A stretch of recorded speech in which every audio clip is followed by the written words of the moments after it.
Hello, everyone. It's us again, and it's Wednesday. Yeah, it is Wednesday this week. Next week, it probably be Thursday. It looks like, unless something really drastic happens. But we're here again. This is, and I have to say it, episode 113. And every week it goes by, and you think, "Wow, 113 weeks of you've had to put up with us." Going on like this. The only time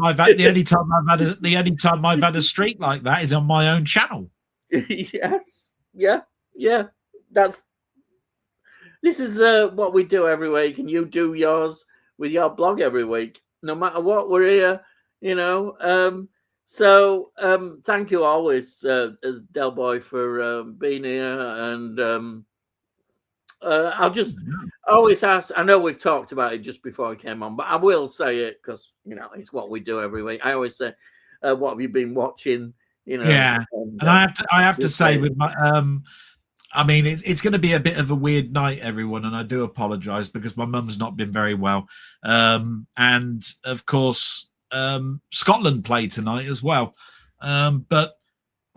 I've changed my T-shirt 6 times. I'm boiling. I am absolutely sweating buckets, and I'm in a room. Most people know I'm in a room that's like about 18 foot long by 9 foot wide, with so much electrical equipment in it. You'd think that I was powering the Starship Enterprise, which is why I've got that little funny picture on in the background. Because I tell you what, it must be sweltering on the Enterprise, all that with all those monitors and stuff. But I've got the back door open, just to let some cold air in. I've got my mum with the air conditioning on, which you have to fill with water every couple of hours, which means I'm going to have to keep going backwards and forwards and all of that sort of stuff. But saying all of that, look, I have managed to watch a couple of films. There's nothing, look, honestly, there is nothing really out of the ordinary with what I'm watching. There is nothing. I'd love to be able to come in one day and say, I've watched this really obscure film and I think you ought to see it. But no. And, one of them was actually mentioned by you, believe it or not, in your last watch along. The first film I saw over the weekend, was The Nanny. Oh, yeah. Brilliant. I've got my copy of that. Brilliant. Right. No, I love The Nanny. I haven't seen it in a long time, but I'm a big Bette Davis fan. So it's a great film. So it's a great film. I think you can get it quite cheap. I've got it in I've got it as a singular release that I must have bought years ago. Probably at a time where I was thinking, I think I ought to buy a lot more Hammer, and I probably just bought it. It's interesting because even though once you've seen it, obviously you know what's going to happen. It's still very rewatchable. You can rewatch it, knowing what's behind it all. You know full well, really, that the other film that came out sort of like in the similar period of time is obviously going to get more attention, isn't it? We all know the film I'm talking about. I've got to think of the title in a minute. It's Baby Jane. Is it Whatever Happened to Baby Jane? Baby Jane, yeah. Which obviously has had even a documentary made up about it. You know what I mean? Like a film around the filming of it. Do you see what I mean? It's like that. So and of course there is the TV series The Feud. Yeah. Which had Susan Sarandon in playing Bette Davis because of the rivalry, between the two main stars. But The Nanny should never be overlooked. I mean, the picture quality is gorgeous, by the way. It was so sharp. Yeah. It was so sharp. Yeah. It was unbelievable. So there's The Nanny, and I think you said enough about The Nanny in your little watch along, and I don't want to take people away from your videos, because your videos are very important to me, and I don't like to give away what you say too much. Right, but go and have a look there, and you'll see that you mentioned it. You do talk a little bit about it. I like to see your opinions on them. Anyhow, I mean, I do these, and it's always good to see what other people think. Because we all have your videos, well, they're a load of shit. Yeah, but I mean, I do like to big them up. Yeah, no, I'm only joking. Of course, your videos they're fantastic. What you want about? I think people forget one thing I like to talk about is the fact that Hammer was always so much more than gothic horror. I like to bang that. That's my mantra, and hopefully people now understand that a lot more about Hammer. But anyway, carry on. Yeah. Anyway, there's not too many. Like I said, the next one is a no-brainer. It's everybody knows it, but I watched it because of the last film I'm going to mention, actually. So this film was My Cousin Vinny. Oh, right. And I just fancied the comedy that I've seen, not long ago. Probably was about a year ago that I talked about My Cousin Vinny. My Cousin Vinny just makes me smile. That's all it is. I like courtroom things. Joe Pesci, I thought was great. Yeah. But Melissa Tomei, it's one of the. It's not an incredibly early film for her, because I think one of the earliest films I saw of Melissa Tomei, was Chaplin. Oh, right, yeah. She's one of the early directors that was directing Chaplin, and I think Chaplin got her sacked. She played a very walk-on, walk-off role in Chaplin. But My Cousin Vinny is great. She's very loud with her clothes that she's wearing, with her opinions, with her fiery temper. I just find it funny. It's just one of those films. Now the next film, I need to take my thingy off at the background because I can actually show it here. Where is that slider bar? I keep losing the slider bar. There it is. Right. So you can see I've got the door at the back open to let the cold air in, and as much as I can. Now, this you can't get in this country, but I've had it a long time. Oh, not that long, but it's Ray. Oh yeah, Ray Charles. Yeah. I love Ray, even though, just like many biographies, and by the way, there's the soundtrack to it. This is when I was buying like soundtracks, and look, it's got the same bloody cover. Look. Yeah. Right. It's not accurate. You tend to find that many of these biographies are not accurate. There is a scene in it where he's married to his wife. They've got kids. He's on the road. He's got one of the Raylettes pregnant, and he talks about her getting an abortion. That was never mentioned. It's in his autobiography. He said, that's why he fathered 12 or 14 children. There was no word of an abortion. No, you see what I mean? But it's in the film as if that was there. So you have to take a lot of these things with a pinch of salt. But the reason I like Ray so much is probably Jamie Foxx's performance, and I thought it was an inspired choice because he was a musician anyway. Yeah. So it's almost like when you're impressed with someone playing Muhammad Ali, say, in the film Ali, right? You got to turn around and you got to say Will Smith, he played a pretty good Ali. You know what I mean? Jamie Foxx played a pretty good Ray Charles. And anybody that has read, and I've read Ray, the autobiography of Ray Charles. He's not a nice man. He's not a nice man. He was never a nice man. It's not surprising. He was just a very person that. What about Chuck Berry? His mother made him the way that he is because he lost his brother at the age of 5, and he was blind by 7. Yeah. And his mother died, I think, when he was about 15. Yeah. But his mother turned around and said, "Nobody is going to give you any favors. No. You've got to get in there before anybody else does." Right? And that's how he was, and I must admit, a black man singing country and western, it's like, wow, imagine. I know that is, and with all the segregation and all of that sort of stuff, being banned. I mean, there's another thing about him being banned from Georgia. Apparently that's not quite a true story either, although they did welcome him back. There was a wrong to something, but he wasn't actually banned. It was just it was something like venues or certain stuff.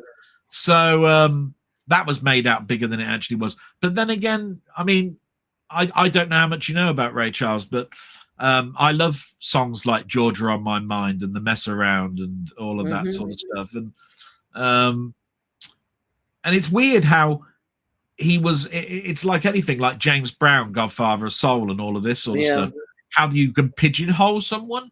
He actually said in his autobiography, I'm nothing.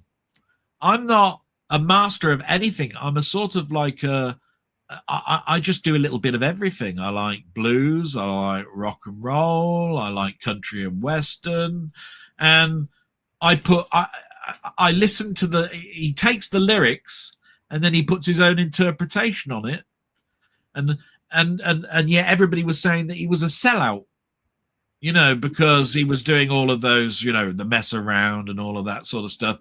But suddenly he's doing Georgia on My Mind with a 28-piece orchestra, and and he's a sellout. Do you see what I mean? It's like you're middle of the road now. But he had that sort of foresight to say, look, I might lose fans, but I might gain some others. So I want to do it.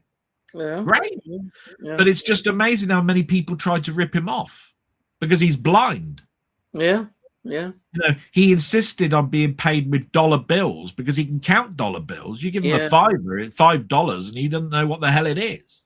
Do you see what I mean? There's a lot of things you learn, and that's the reason why, you know, I put Ray as probably the best thing that I watched this week.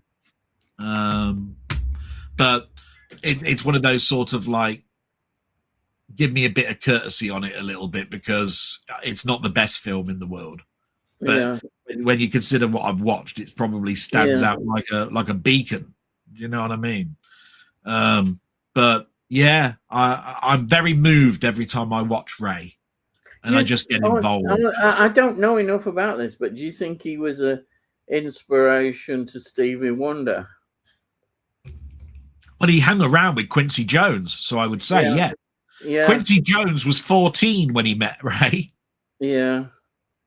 And it wasn't until Quincy Jones was a bigger man that they even worked together. Quincy Jones carried his suitcase around with him while he was under his smack habit. Yeah. And he was only taking his smack habit because he wanted to take away the vision of his brother drowning, you know, and drowned in a metal tub. I mean, what a way to go! A metal tub that you're washing your sheets in, which your mother's asked you to wash because that's how you're making your money. And you know, from where they were, Greenville, I think it was, that he lived in, if I remember rightly. But yeah, fantastic. Brilliant.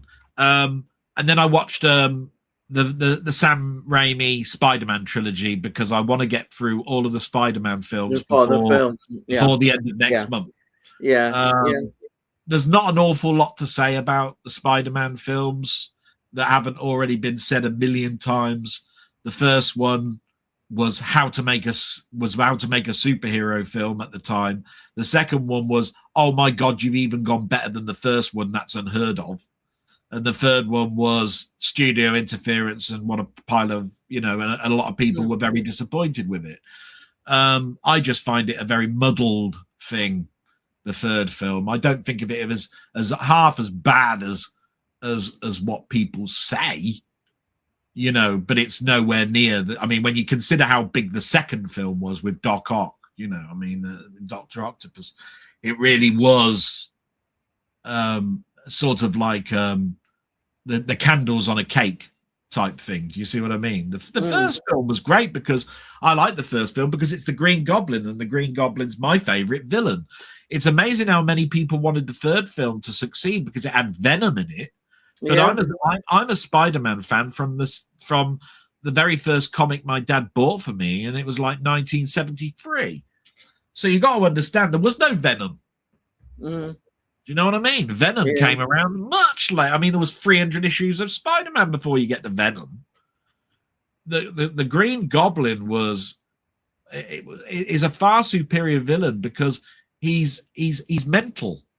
And the danger is he knows who Peter Parker is. Yeah. So he could at the turn of a a flip of a coin, just turn his world upside down. So the Green Goblin is a much bigger threat. Venom's just an alien and all that sort of stuff. And as much as I love Venom, though, I mean, Venom's a great character. But so those were the things that I watched. And then the only things that turned up this week are steel books of 2 old films, and that's The Dark Crystal and Labyrinth, which are celebrating sort of like anniversaries, the 40th anniversary. This one's not got an anniversary, Dark Crystal, believe it or not, but they've just put it on 4K now, The Dark Crystal. Oh, right. Yeah. It's funny. I never liked Labyrinth much, but Dark Crystal I thought was all right. Maybe that says more about me and darker undertones in things than it says about the films. Maybe. I mean, don't get me wrong, Labyrinth is pretty dark, nicking a baby and all of that sort of stuff, right? But Dark Crystal it's in the title, isn't it? The Dark Crystal. I just found that to be a slightly edgier, better film, if you see what I mean. So that's pretty much it. I'm very, very quick today. I apologize with how I look because, to be quite honest, I've gone through 6 t-shirts today. I had to put something black on, otherwise you'd see bloody sweat patches everywhere. That's how bad it's been for me today. And of course, I will have to keep going off and seeing my mum. Right. I mean, honestly, if you've never seen Ray, I don't know how many people have seen Ray. Have you seen Ray, Ian? I never did ask. Yes, I have. A long time ago. Yeah, I must have seen it probably when it came out. Did you like it? I've only seen it. Yes. Oh, yeah. Oh, any of those biops. I like music. That's good. Because I mean, I've seen the Jolson story. I've seen Glenn Miller, and I've seen lots and lots of biographies. I count Ray as being one of the better ones. I mean, I tell you what, it stands head and shoulders over that film Elvis from about 3 years ago. Oh, that never got any good reviews. That Elvis one. Well, but again, though, there were things in it that I liked. Yeah, a lot of people thought. You see, I've never seen it because I shouldn't get put off, but Tom Hanks, they said, was terrible in it. Either way, just so you know, in the autobiography of Ray does not class Elvis as anything special whatsoever. Oh, that's an interesting take as well. He said he nicked the shuffle from a black singer dancer. He sang gospel and stuff, so basically got his big break by singing in a market that basically would have got him record sales anyway. And then his career was governed by other people. Yeah. The guy was not that original. They call him the king, and he turned around and said, "King of what?" It'd say there was more king in Nat King Cole.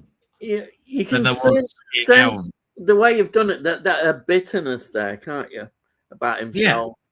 Yeah. And that's why I said he's not a nice. He's not a terribly nice, but he's not a terrible person. No. But the amount of times he cheated on his wife. Yeah. When he's got 12 to 14 children.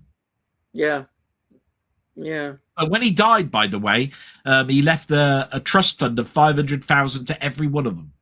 Really? Yeah. He must have had a bob or two then. Oh yeah. Yeah. He had his own jet and 28 people on the jet to fly him around America. And yet his career was on the decline from around about the end of the 70s to the beginning of the 90s. Yeah. Yeah. And of course, his sad demise 2004. and his last album was a duet album. Genius meets as company or something, and it's But I'll tell you a great use of a Ray Charles song in a film. Here you are, Groundhog Day. Oh right, yeah, right? Yeah. You Don't Know Me is another one of those 1962 you're a sellout, Ray, right? Because he'd gone middle of the road. But it's all about a boy wanting to go out with a girl that he's too bashful to go out and ask, and after a couple of weeks they separate. And Groundhog Day has got obviously Bill Murray making ice sculptures and all the sorts of stuff, and dancing around this sort of like this bandstand where it's really cold, and it plays You Don't Know Me, and it's a fantastic track. Absolutely fantastic track for that film. Can't think of any other track that would probably go in there. No, can't think of one. Yeah, I would argue that a lot of artists go so-called middle of the road at some point in the career, and then they move back out. They go in, then move out. They've got to keep progressing, haven't you? If you're static, then you become like a cabaret artist, don't you? Yeah, that's what cabaret artists are in the end. But Ray Charles is one of those artists where I didn't find him because of my dad. It was while I was sort of learning music at school. Yeah, I'd seen the Blues Brothers, because he's in the Blues Brothers, isn't he? Yes, he is. So I could tell, there's a coincidence with that film. I've talked about that film today, but that's in another video. Oh, all right. But I'm just going to shut up just so that you could talk. But I mean, I've gone on a lot about Ray, but it's only because that's a passionate one, because of not only is it because I like the music of Ray Charles, but because I thought that the biography was not done too badly. Yeah, you know what I mean. And anybody that wanted to watch a biography on a Sunday afternoon could do worse. Yeah. Far worse. Yeah.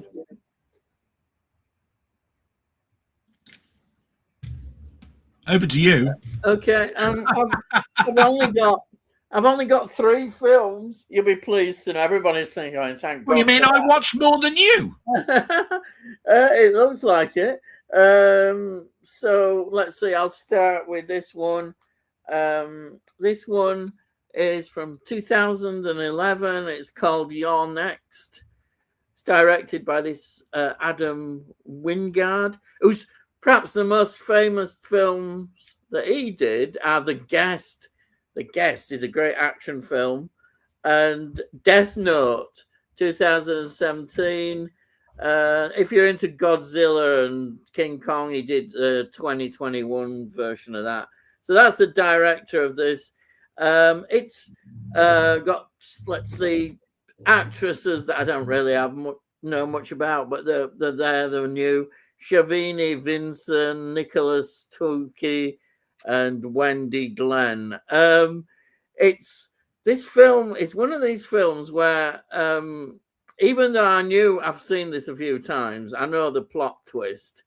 It doesn't spoil it at all. My enjoyment of it. It's not the greatest, but it's not the worst, and it's just enjoyable. You just take it as it is. The big surprise. I can see it works well. I mean, I suppose ultimately you'd say this is a home invasion film, but it's an earlier one. And since this, there were some before, like we have The Strangers and all those. Yeah. It's a film, but it's well done. It's not going to shake any sort of groundbreaking things, but it's rewatchable, and that's the good thing about it. It's very rewatchable. You can watch it again and again, and I like the twist because that the major twist in it. So you're watching the characters as they're going along. If they're playing to role, a good actor gives little hints and looks and things that that they're not what they appear to be. So I think this is just an entertaining film. And the next one, I always pick a Hammer one. It was obvious we were going to get round to this one, and it's this one. It's probably on TV a lot. Dr. Jekyll and Sister Hyde. Yeah. 1971, and it's directed by, I think, a really good director, and his name is Roy Ward Baker. He directed A Night to Remember, which I think is one of the best Titanic films. He did A Quatermass in the Pit, 1967. So excellent. Vampire Lovers, which is a great one, 1970. Scars of Dracula, 1970. And my favorite Amicus horror anthology is Asylum. I love that one. Absolutely wonderful. That's 1972. And then also, and Now the Screaming Starts, 1973. So great director. We've got here the wonderful Ralph Bates. When you see Ralph Bates again, it's somebody who died far too early. I think. Do you know the last thing I saw Ralph Bates in was that BBC comedy show Dear John? Oh, I find it sad that he died. The underlying memory I've got for Dr. Jekyll and Sister Hyde was he kept meeting the downstairs people, didn't he, on the staircase? That's, right. That's almost what I'm going to say. Is there's a bit of humor in this film, which I kind of appreciate, and they do it. You can see when I've looked at, because I've watched the extras as well, and they in the script they do treat it with a bit of humor, because actually it is quite a ridiculous situation, this film, about the way he 1 minute he's a bloke, and then he drinks the thing, and then he's this he's this woman, and the bit where they're kind of fighting to take over, she's fighting to take over his body and he's resisting as it moves on.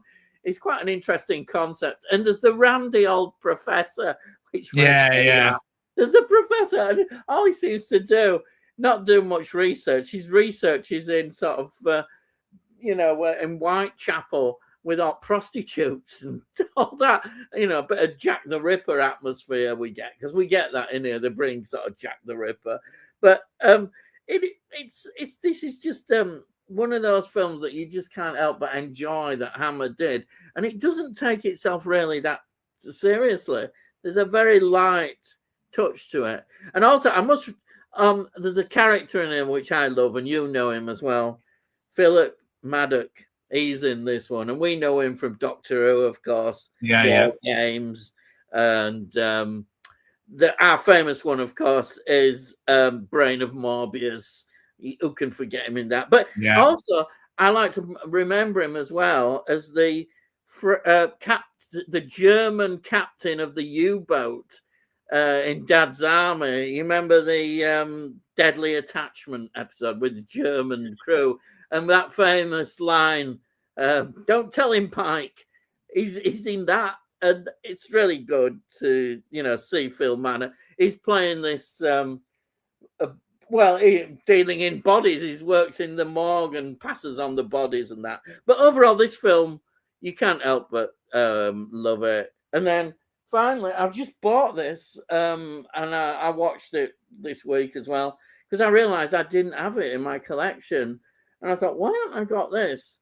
It's this one, because I love all the other Final Destination movies. They're actually making some more. Plus, it's Tony Todd's last film as well. Is that the fifth? Is that Final Destination 5? Because your hand's in the way. Is it 5? This is Bloodlines. It's called Bloodlines. Final Destination Bloodlines 2025. So it was last year. And it's. I meant to get it at the time, but for some reason I didn't. And it's trying to. I think it's giving another take on it, because what we see at the beginning is this, the usual disaster happening of the tower, but it's a premonition it's a character going back, and she has these continuous dreams about this. So we're getting a different take. And the bloodline bit is that the death is also now carrying back in the bloodline of the families and everything, which is another good take. But you know, you see Tony Todd in here, and he looks so gaunt and thin. Clearly, he's not that well, but he did the film, and his last line, he said, was improvised. They let him just say his farewell, and he just gives this beautiful farewell. It's just improvised. He knew that was the end, and off he goes. And I think he died a few months later, I think, after this filming.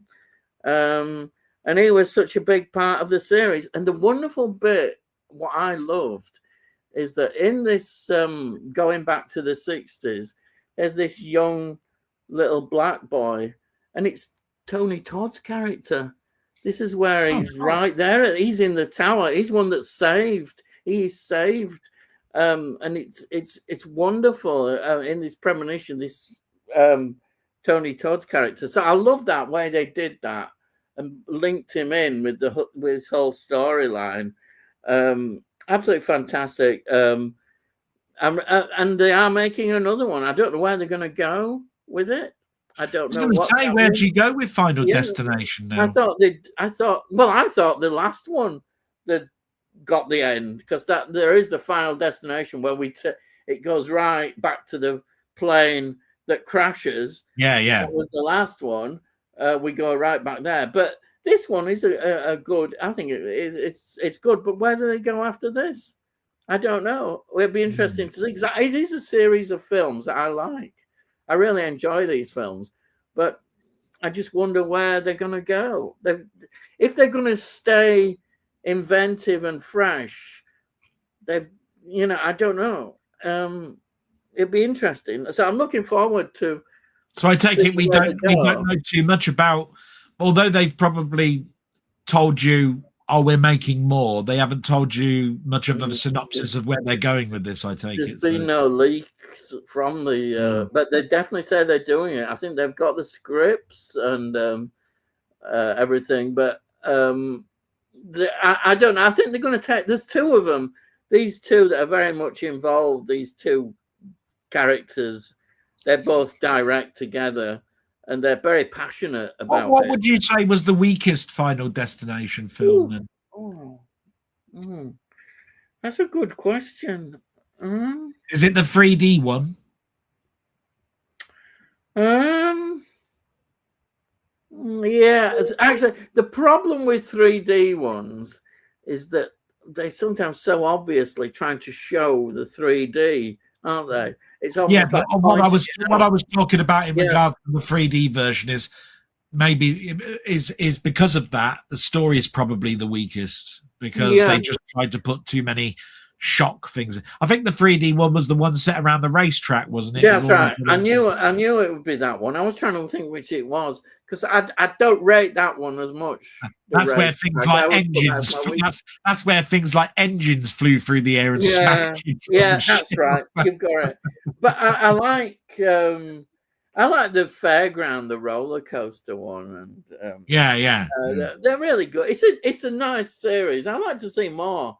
I do like to see more. But it's how clever you can get it. I like the fact that all these deaths are caused by objects, not by humans, really. Or humans may participate in when they do something with an object, like chucking it away or stepping on something. But no human actually kills or stabs anybody. All these things happen. It's like a sort of brilliant. It's a brilliant idea, but how inventive can you be with all these deaths? They've done a hell of a lot, and that's how I wonder how inventive they can be. Otherwise, you might just start repeating yourself again.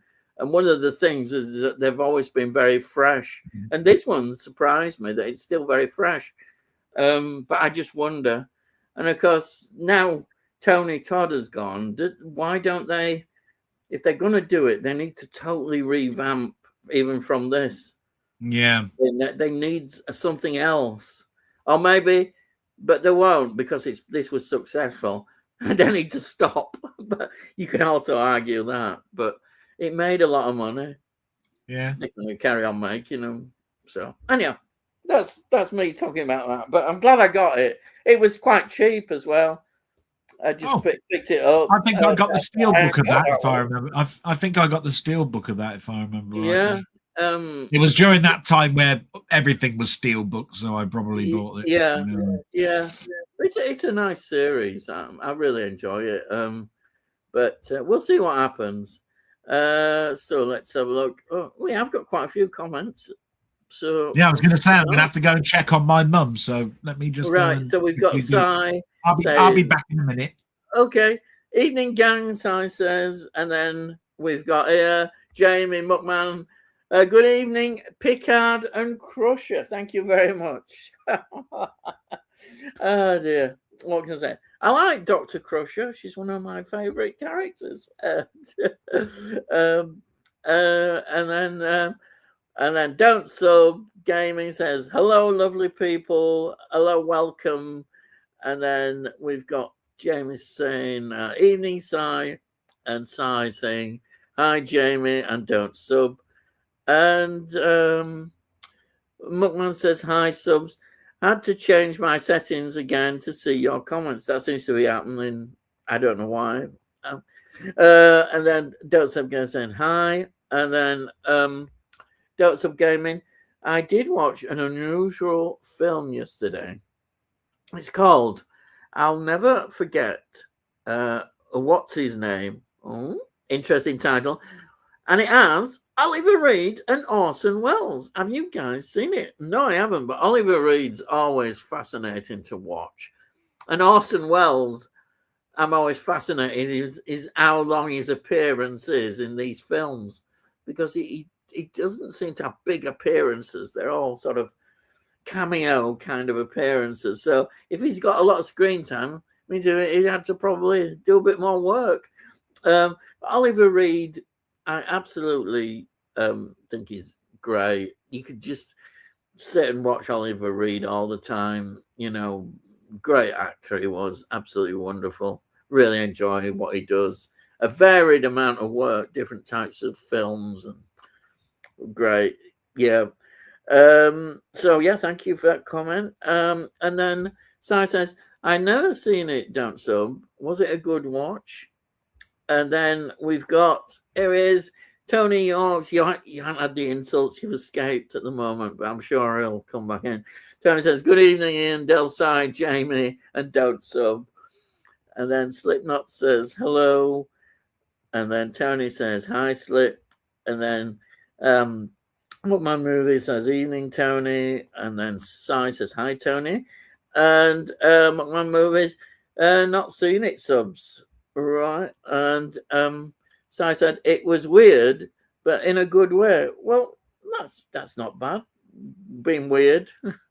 And then Slipknot saying hi to Sai, Muckman, Tony Hawks. Good evening, everybody. Yep. So welcome, Slipknot. Again. And Dan Hot today, Slipknot says, blooming heck, it's proper hot. Oh, crikey. Hey, Mike, it's too hot. Aye. And then James says, I received my copy of The Thing expanded documentary today. Yeah. First time I've put the credits on first to see if my name was there. Of course. I think you talked about this before, yes. That's exciting. Tony says, Don't Sub. I have that on DVD, never watched it yet. More or less caught up unwatched Blu-ray, so hopefully get round to DVD soon. I'm sure you'll get round to it. Don't Stop Gaming, I love these kind of movies. Yeah, why not, indeed. And then I Slipknot, James says.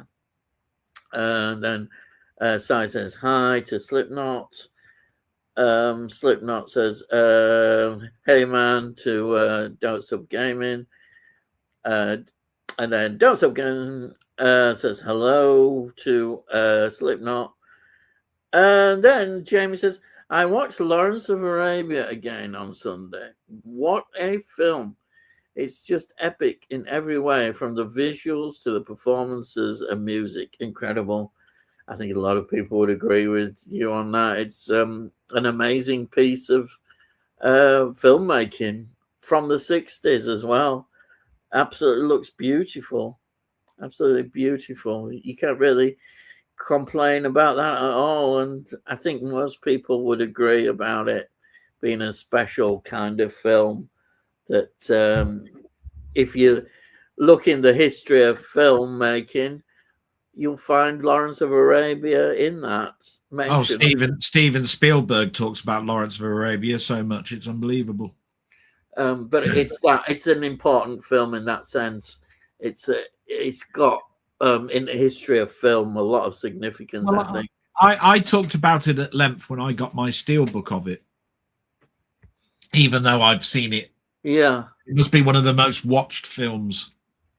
You know, I mean, I've talked about it that Maurice Jarre did a fantastic score, and that you can't separate the visuals from the music in that film. I mean, every time I listen to the music, I think of sand dunes. I mean, it's just synonymous, you know. But a fantastic film. I mean, I like Bridge Over the River Kwai. Don't get me wrong, but I think it just starts off so weird as well, you know, because I mean, not to give it away, because it's in the first 3 minutes of the film, you've got the death of Lawrence, you know, I mean, it's an interesting way to start a film, isn't it? That your major character in the film is dead.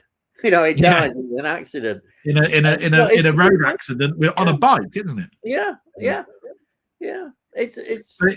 It's weird because the main theme that everybody remembers, you know, is not actually the overture music, because the overture music is an upbeat track. Yeah. And it leads into that. But yeah, I mean, the whole conflict in that film is just done, and I mean, you couldn't have chosen a better actor. Even just from the point of his striking eyes, you know, because they're so blue compared to all of the orange that's around. You know what I mean? And there is, I mean, and the ensemble cast. I mean, Omar Sharif, Alec Guinness. I know, old Alec. What an actor. I mean, David Lean. I mean, obviously, he's one of those directors that I just go, I'm in awe of. You know, if you want to do an epic, do it this way, type thing. Yeah. But that's just such a small thing to say about a body of films from a director, if you see what I mean. He could have done a lot more. You know what I mean? But not a lot more in the films. What he did in the films was everything that you'd want. You know, I mean, Dr. Zhivago, you know, but Maurice Jarre, by the way, his son's Jean-Michel Jarre. That's right. Yeah. If you didn't know. Yeah. So, I mean, you got a bit of a pedigree. So, of course, I instantly cottoned on to Jean-Michel Jarre after listening to Maurice Jarre so much. And in fact, actually, it was one of the CDs that I bought on the Silver Screen label, was the Lawrence of Arabia soundtrack on the Silver Screen, because I used to buy Verasa Saraban mostly when I was buying soundtracks. But you know, I mean, I was part of the club and Verasa Saraban. That's where I got my Burbs soundtrack, Jerry Goldsmith Burbs soundtrack, which you can get easily now. But at the time, that was an exclusive that you had to be part of the Verasa Saraban club to actually get. That's how much I was into my soundtracks. I joined a club where they sent you. Yeah, club lad. You know what I mean? But yeah, that's a great thing that you watched there, Jamie. You know, fantastic. Yeah, it's as I say, it's an iconic film that's in the history of films. Would always be mentioned, and when you've got a film that is always mentioned, then you know you're onto something special. Normally, people might argue about some films, but I think that one is one that people would agree. A lot of people will probably say, "Oh, name a scene from it." You know, there's so many. Yeah, like I say in that film. I mean, I'll never forget Omar Sharif's coming in on the from a great distance with the heat. Yes, that I can see that now. Coming towards, and they come to the well, you know. Yeah, and, I can see that. It's funny you just said that, and immediately that image went straight into my head. Yeah, right. Let's see. We've got Don't Stop Gaming. So Sirearms. It has Edward Fox in it, and I'm a massive Fox fanboy. All right. And then Tony says, I have what I think will be a similar film starring Oliver Reed and Hayley Mills. Yeah, Take a Girl Like You, 1970. Seen that and enjoyed it. And that would be a great combination, Hayley Mills and Oliver Reed. Fantastic. I was thinking of Tony York's today, actually, because a leaflet came through the door. Here we go. It tells me that second-class postage is changing, and I was just thinking how much that might have an effect on you, Ian. You know, being as we all know that Tony York's has got shares in the Royal Mail. Actually, that must have been then the post office must have been delivering that leaflet everywhere, because we got that one as well. Tell you what, they must have put a first-class stamp on it, because I think everybody's got it. I mean. They're cutting back on second class. Put a first-class stamp to tell you that the second-class postage is changing. Amazing. Yeah, to third class, probably. Yeah. Even a way the first class is becoming second class, really. Yeah. Not only are we not delivering at the weekend, but you're also getting it every other day or something. What? That's right. But they'll be doing that with what they'll do. They might have actually, if they want to make some money, they might have like premium first class. So you'll pay even more for first class, and they'll say, "Oh yeah, you'll get that definitely the day after, or something." They'll do something. They need to make money. And then James says, also watched Midnight Cowboy on Monday, another classic. I agree. That's a great one of those films with two actors just giving brilliant performances. That relationship between those two. A fantastic John Barry score. Yeah, and I think everybody knows everybody's changing and all of that sort of. We were talking just before we came on, saying, are there certain films where actually the actual the song that's in the film is probably more known than the film itself? You know, like you could have Mrs. Robinson, or you could have Everybody's Changing, couldn't you, from Midnight Cowboy? But Midnight Cowboy, Rizzo, what a character Rizzo is. He is, because he's not a nice character, is he? No, he's not. He's trying to rip off people and just think of himself. You know, what a character.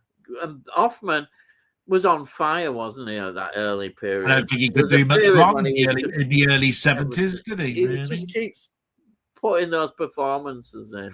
Isn't it weird how that film, the more I think about that film, the more I keep thinking about it's got those quintessential scenes where everybody goes to a disco or something. Right? That's right. The psychedelic sort of red and blues and orange colours sort of like going around. Right. Everybody's got hot pants on and things. It's kind of dated now, isn't it, really? You see that and you think, oh, that's from 60s. You sort of know what. Would you say that Midnight Cowboy, though, has got another character in the fact of New York? I think. I think the streets of that. Yes. Are a character of the film. Yeah. I think it's interesting the way he obviously he's all neat and tidy and what have you when he starts.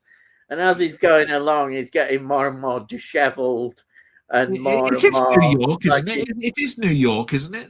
Yes, it is New York. Yeah, New York. Yeah. He drives, doesn't he, on a coach, doesn't he, to New York to get his, to find his way and be something. There's kind of a strange scene in it, isn't there? where it goes back before he came to New York, and doesn't he get sort of beaten up and something happens to him? Yeah, it's quite a while since I've seen the film, but as I remember it, well, I know he fell into a very bad pit, didn't he, of being a rent boy, wasn't he? Because he was doing it with there's men, all that. Yeah, he has to do that. He has to do which that. must have been quite a controversial storyline at the Yeah, time. it is. Yes, yeah, I think that's right. Because he went there to be sort of like a gigolo. Yeah, Rizzo was going to be his manager of a sort. Wasn't he? That's right. He's so naive because he picks up a woman, doesn't he? And he doesn't realize that she's a prostitute. Yeah. He wants to be paid, you know. But it really does show a dark side of New York. It's a very grimy. It is, you know, horrible. It can be the most glorious looking place and a fantastic venue, but it's got an underbelly that really you do not want to become part of. If you fall into that, you're going to be really have problems. I mean, there's that scene, isn't there, where Rizzo's he's started to become ill. You know, he's got club foot anyway. But if I remember rightly, but he cooks coffee, and it's dregs of coffee on a tin, you know, out of a tin with you know, on the back of a derelict building that looks like it. You know, which really just shows a really grimy side of the film. But that's a nice remembrance. Midnight Cowboy. I haven't thought about Midnight Cowboy. And there's also the bit at a party, isn't it, where he's feeding himself. Goes to these parties. He's really stuffing himself and then stealing the food and putting it in his pocket to have later. And which is what I talk about with stray cats. With a stray cat, they come in, they don't know where the next food meal is going to come from, so they scoff it down as fast as they can because they don't know whether you're going to be skittled out of the house, you know, like, oh, where do you come from, and all that sort of stuff. So, you know, but it's one of those double, you know, where you got two characters brought together, and the film explores them really well, and the relationship is fantastic. Absolutely wonderful. Absolutely wonderful.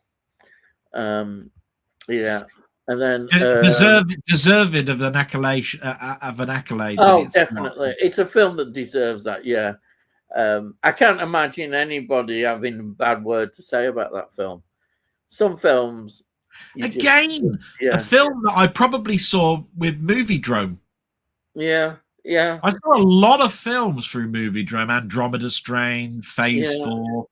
I'm pretty sure Midnight Cowboy was one of those ones on BBC Two that would have been on a Sunday at something like 10 o'clock at night that I would have got round to seeing and went, oh, don't know what this is all about. And there would have been Mr. Cox talking about this film in the first 10 minutes, and then you'd watch it, and then he'd say about the end, and it's very much Americano, I think he called it. Yeah, that's the word they use. Americano. Yeah. I saw it at university, really, and I saw it quite a few times then on big screen before it was on TV. Do you know what? I don't think I've seen that film at the cinema.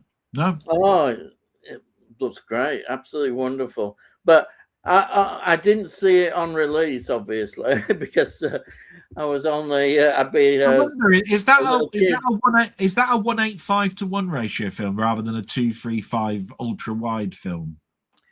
Not sure. I don't think it is a wide film. No, it'd be a 1:85, wouldn't it? Be a 16:9 1:85. Yeah, I'm sure about that. Yeah, it's not a wide film.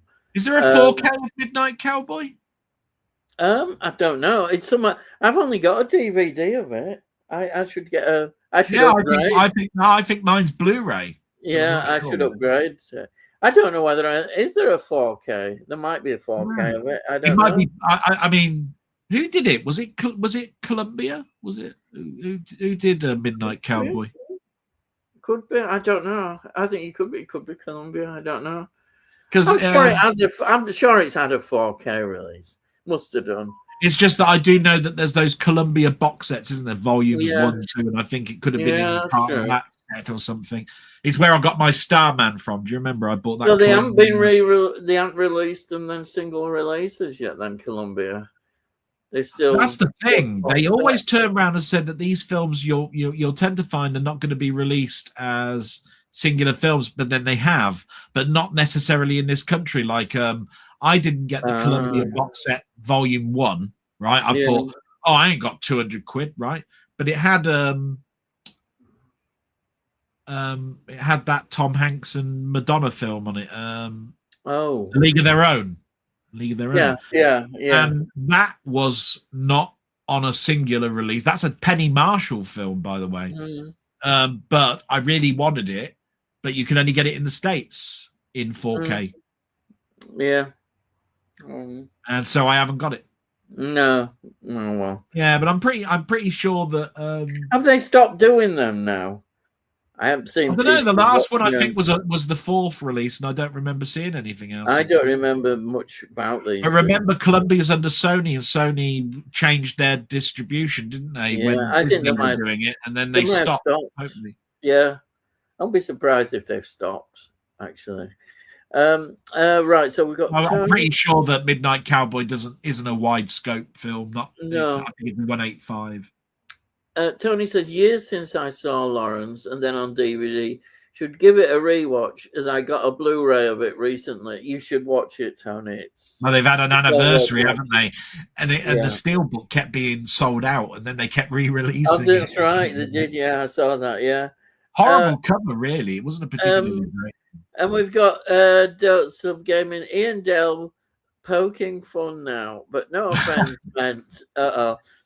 Do we all think Ian dresses up as Santa in the winter months? He does. And do we think Dell goes to bed in Spider-Man pajamas? Yeah, I could see that discuss. I could see that. Yeah. I haven't got Spider-Man pajamas now. I've got a ton of pajamas. I've got a ton of t-shirts, and I have got socks. And I've got a Venom winter jumper. Well, don't you want so you have got the ability, you know. If it's really hot or cold, you can get all spidered up, can't you? Oh, good. Right. We've got Tony saying yes to both questions. Right, there you are. And then don't stop gaming. I didn't sound like Alan Partridge. So I honestly think that Dell will have at least 2 pairs of Spider-Man socks. There you are. I have got a few I've actually got Spider-Man ties. Oh, and here says, look, Sub says 2. I think at least 6 pairs and 2 lost ones. The lost ones. Yeah. And then there, having a good laugh there. And then Jamie says, Delboy, did you watch the Spider-Man VFX ranked video I sent you? Yes, I did. Yes. All right. I keep meaning to answer, but it's one of those things where every time I go and I watch it, I then go, oh, now I've got to go and look after my mum, and then I go and do that, and then I forget, and I'm on to something else, and I keep meaning to do that. I do apologize to that, Jamie. Then again, you are the king of marketing, aren't you? I mean, at the end of the day, that's why I'm so appreciative of it, because I think that's your main job. Really, I don't think that job that you talk about is anything I think you're a marketeer. That because you come on and go, oh, by the way, I've got this video coming out this week. Oh, have you really? Oh, yeah. Marketeer. Here we are. I think you could actually go and work for Disney. I think you could probably get them out the shit. Yeah, well, a lot of people would. Well, I would, and for that amount of money, I'm sure they'd offer you a lovely wage, wouldn't they? Yeah, I'd do it. Yeah. Yeah, then you could be in the titles proper for the actual job you do, rather than just for buying something. Yeah, I definitely get back to traditional animation. and some traditional stories. Let's do some more. I'll tell you what, I could not turn around last week without seeing some sort of Toy Story 5 backlash. Yeah, that was. I knew it would happen. It was predictable, really.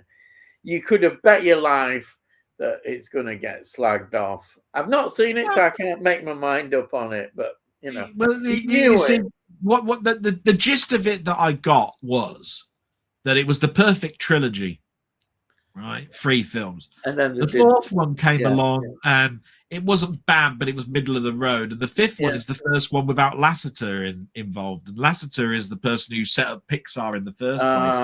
Right. Yeah. I mean, I've got a huge big box set of Toy Story that I got on Laserdisc. Yeah. And it came with a also Pixar's early films, digital films, and it talked about, that's why their symbol is the lampshade, the lamp that squishes on the ball and pops. That was one of the first digital animation things that they ever did, along with the snow globe and a load of other ones. Yeah. But I was in awe of Pixar for a long time. But then, something happens, and I don't know whether it, and I mean, it's not to do a pun really, where I threw all my toys out the pram, right? Toy Story, you see. But Bug's Life was all right, and all of that sort of stuff. But by the time I got to something like Monsters Inc., I started to go, is there what they're trying to do here is they're trying to do something different in regards to the technology rather than the actual film itself, because in Monsters Inc. it was, can we get fur to look like fur? You see what I mean? Yeah. And with Toy Story it was, like, can we make plaid cloth look like plaid cloth or whatever it was, I liked Wall-E, but that's probably because it was space related. Yeah. And I did like Up. Yeah. But beyond Up, and the only reason I like Up is because of the dog. I thought the dog was stupid. Yeah. The fact, I think all dogs sound like that now. Yeah. Where am I? Oh, ball!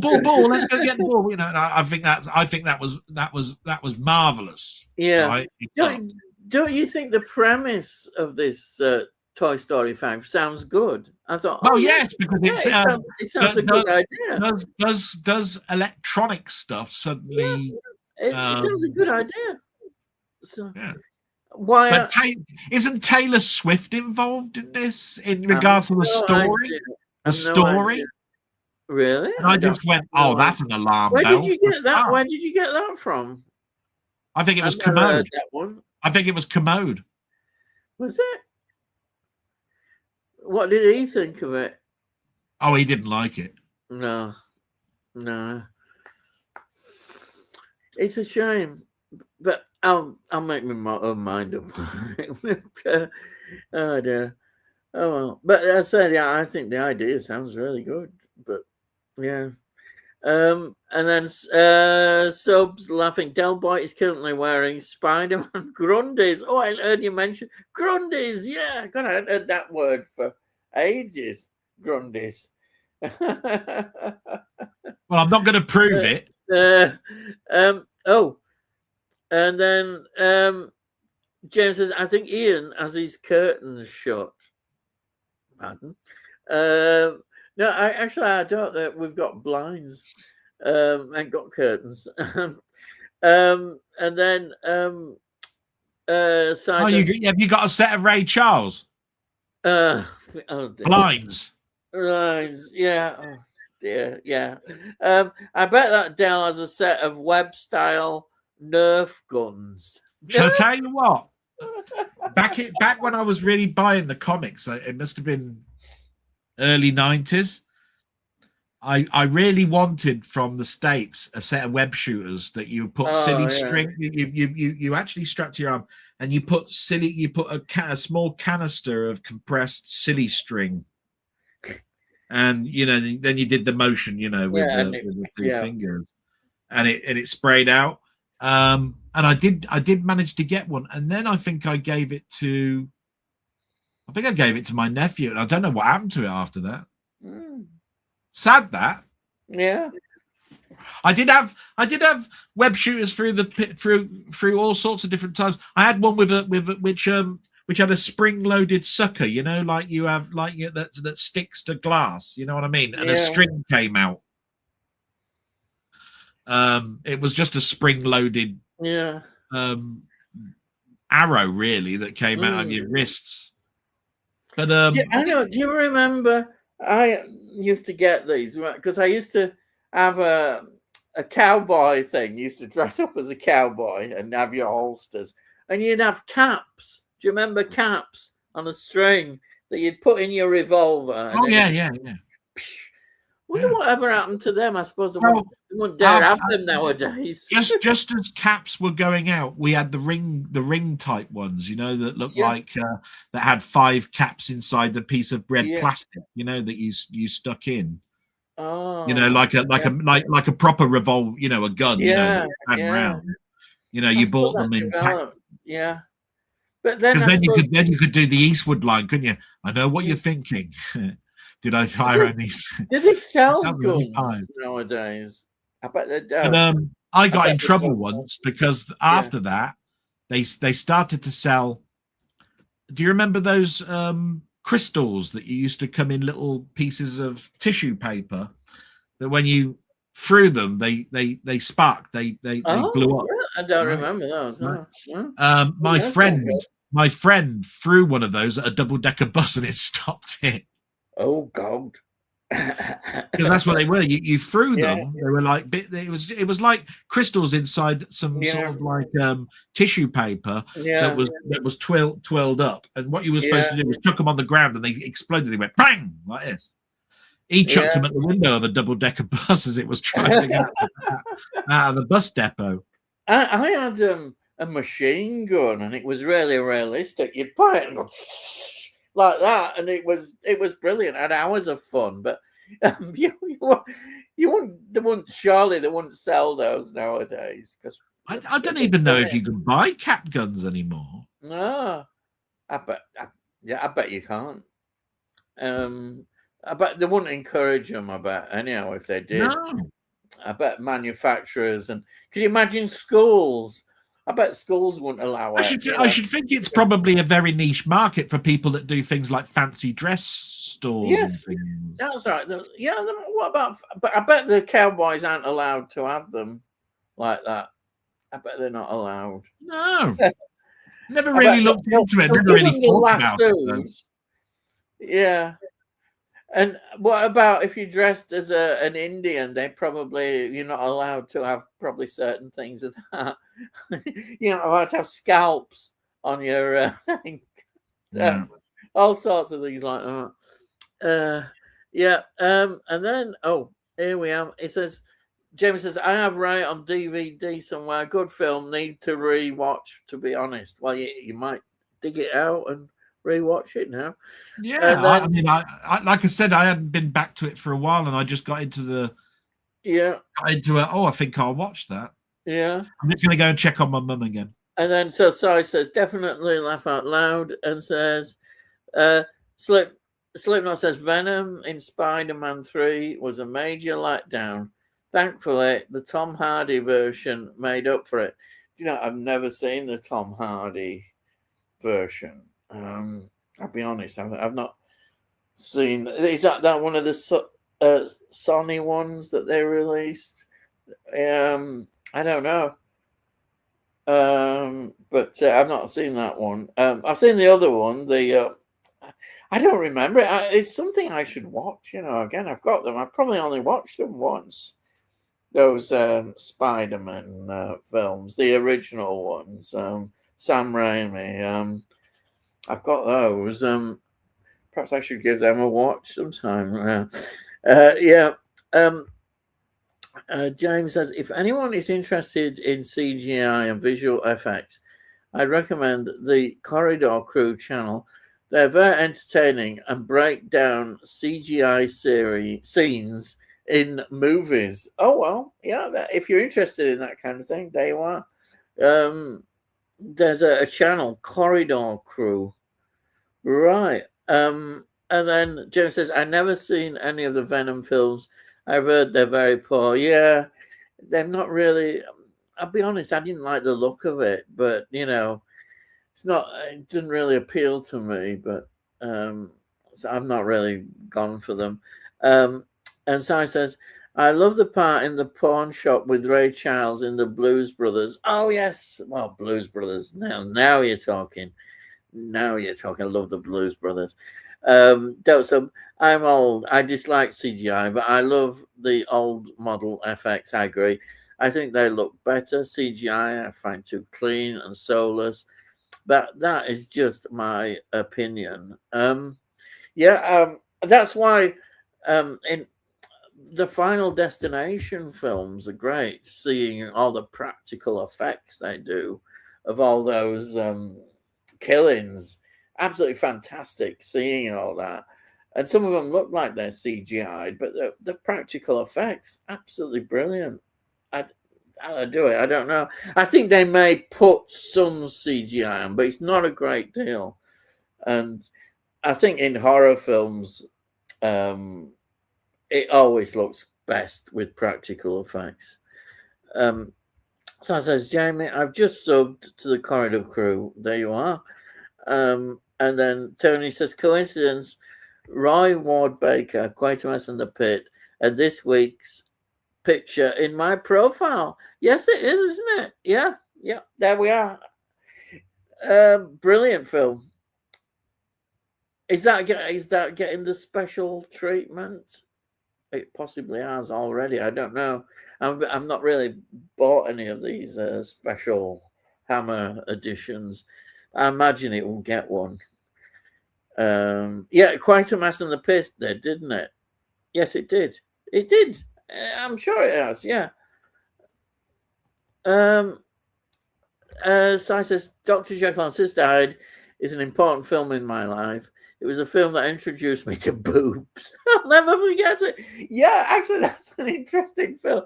There is quite a lot of nudity because Hammer was at that time trying to push forward more nudity, and there is a lot of boob in there. Actually, you're right. It's yes, she certainly likes to show her boobs, as everybody does.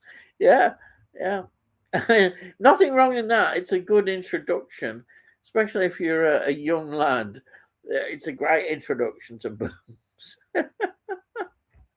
And Don't Sub says, Quatermass and the Pit is, in my opinion, one of the greatest films ever. That's amazing. Well, it is. I mean, what they do and those amazing films of that era. And then Slipknot said, Mukbang movies. I've only seen Venom 1 and 2. Venom 1 was the most enjoyable. Us fans were pleased. They finally got his design much closer to how he looks in the comics. Well, that's good. And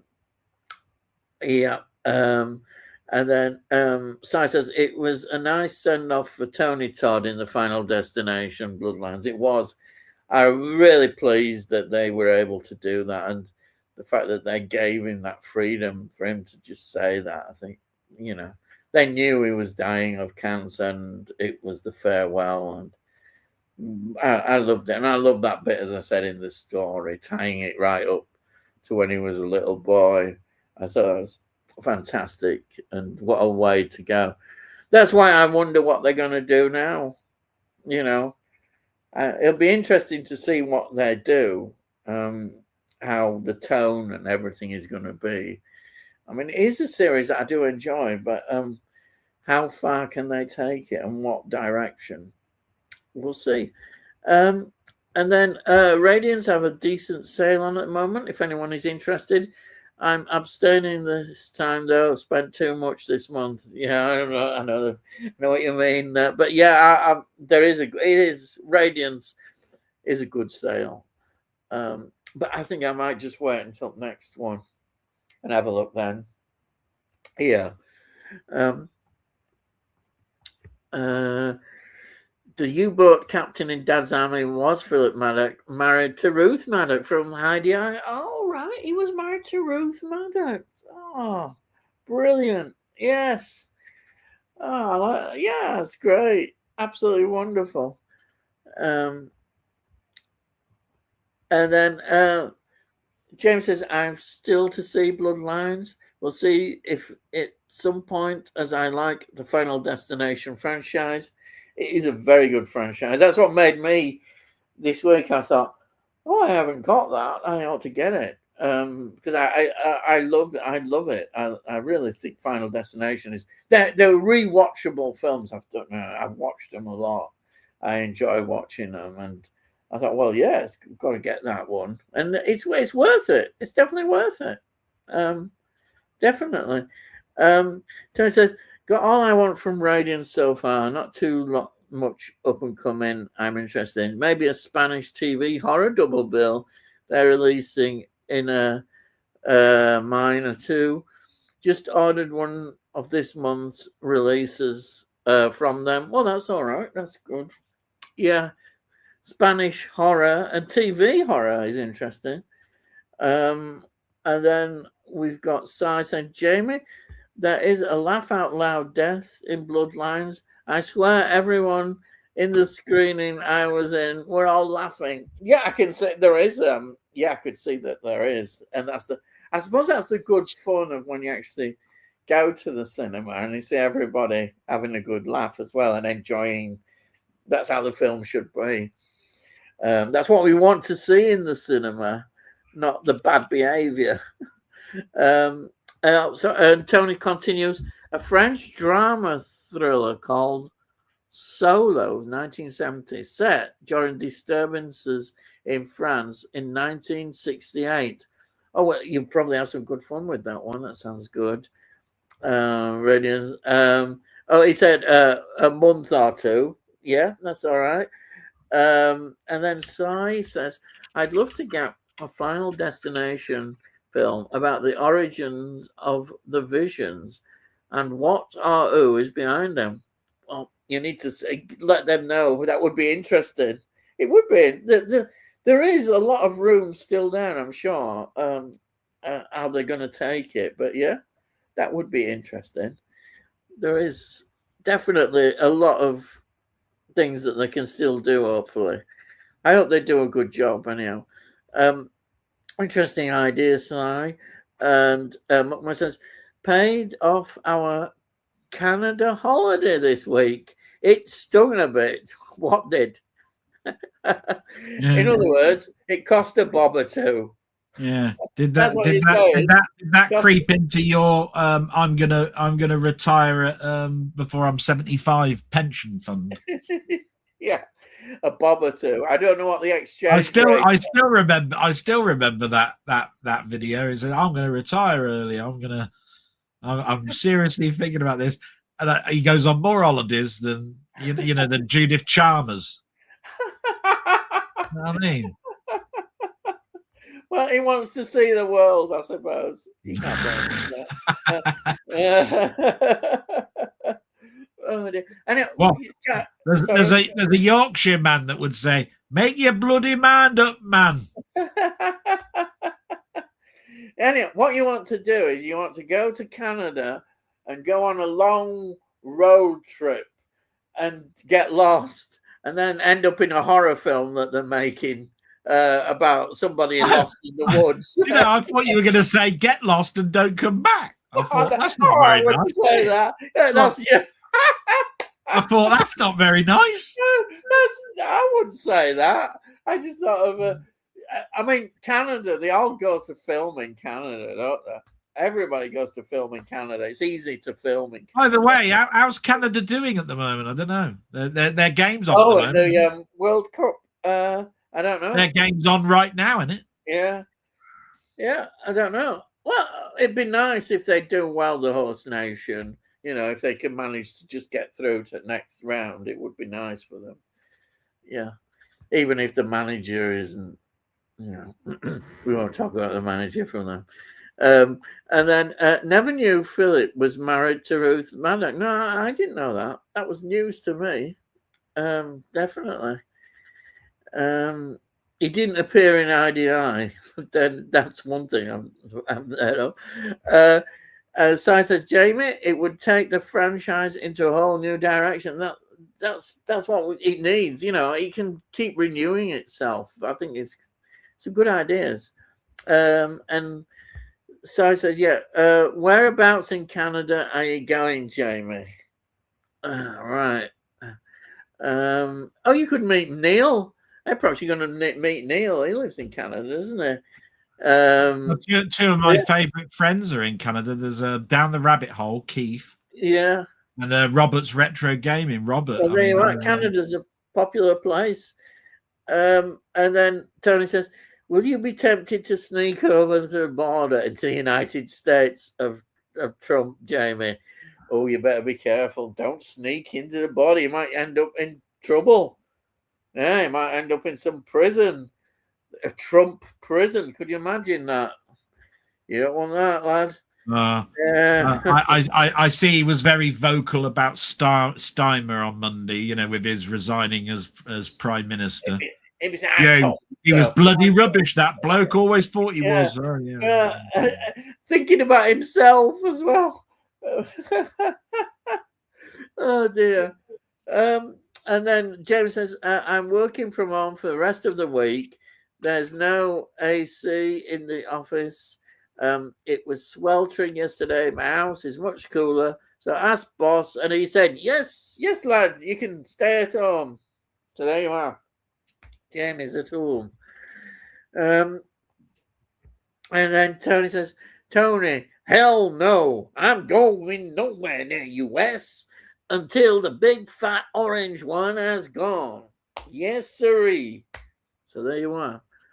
And then that surprises me, Jamie. Don't get Jamie on a Trump rant. Wow, crikey. And then we've got Jamie going, Si, we're traveling from Calgary, Banff, Jasper, Carrot, Vancouver, and Vancouver Island. So there you are. I've never heard of there was a Jasper in Canada. That's a new one to me. New one, yeah. You didn't say Carrot, did you? Yeah, I did. I couldn't. I had to say it. Yeah. He's from Brum. A Brummy one. Is he dead now? Is he alive still? Allegedly. I just don't know because I know he was very big, wasn't he? He did his that moped thing, didn't he? Yeah. And he owned Birmingham City for a while. Yeah, didn't he? And he did a TV quiz show, didn't he? He was quite big doing this TV quiz show, and then he disappeared. Not seen him since then. It was why they had these like ball things, didn't they? And they opened them up, and I never understood it. I never understood that game. It was a funny one. I don't know. I'm surprised a lot of comedians now, they go back and do stand-up. Perhaps he might do stand-up. And then they won't let him in, Tony. No. And then Jamie says, with lots of excursions and 2 days on the Rockies train from Jasper to Vancouver. All right. Sounds good. Oh, that sounds cool. Yeah, I dare say there'll be a part 1 to part 5 of my holiday trip coming out. Yeah. And then he's laughing. Yeah. Here's what I bought while I was over there. Here's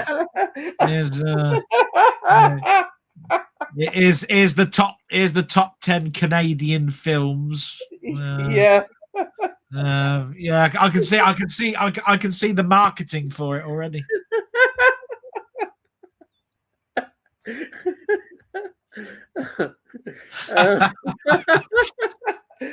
Johnny says, I'll be okay as long as wears the obligatory MAGA baseball cap. Oh, right. Yeah, Jamie, he could wear one of those, couldn't he? Yeah. No. Nice. What season are you going, Jamie? Wabbit season. I'm going to meet up with Neil Neil's movie channel. He lives near Vancouver. Wow, you've got that arranged. That'll be a few videos, won't it? Wow. Yeah, there's episode 12 of 200. Will you be going, as they call it, thrift shop hunting? Honestly, I can see this 200. I can see this 200 video documentary coming out right now. What is it? The other one, garage sales. They have these garage sales, as they call them. People open up the garages.